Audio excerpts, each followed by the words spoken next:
Jesus Christ, there was a very rich church-going Catholic who was very proud of his faith. Every Easter Sunday, he used to spend a lot of money to display on their porch a wide tarpaulin with the risen Lord on it coming out of the tomb.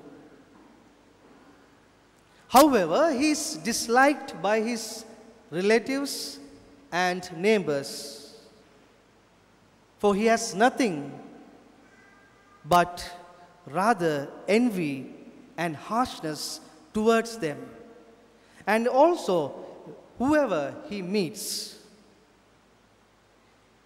He betrays the risen Lord by his accusations, and he is actually announcing that his faith is only superficial. And sometimes, my dear friends, including me, many of us are like that. Yes, we believe in the risen Lord, but it is only until there. It is only until there. There is no actual breathing with regard to the risen Lord in our faith. There is no testimony of our faith with regard to the risen Lord. And what does Jesus want from all of us on this Easter Sunday? What does he want? He wants us to be the living evidence or the living testimony of his faith. The living testimony that we used to be from the time we were baptized. But mostly we have forgotten that. It is not good to say that we believe in the risen Lord, but we do nothing to those who are in need and helpless. We ignore them, even if we have the capacity or the possibility to help, to nurture, and to guide them especially. What is then the use of our faith in the risen Lord if we cannot do that? Jesus wants us to be his breathing and living evidence in this world. He wants us to be his eyes to those who are spiritually and physically blind.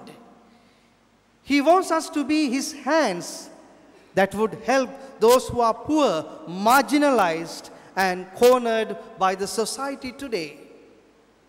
He wants us to be his ears that would willingly hear the heartaches and the pains of those who are physically, emotionally, and spiritually sick and weary.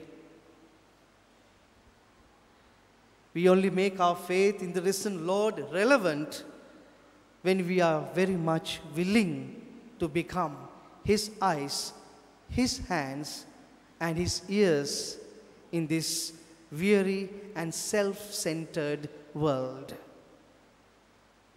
And dear friends, Easter has already begun. It has already begun.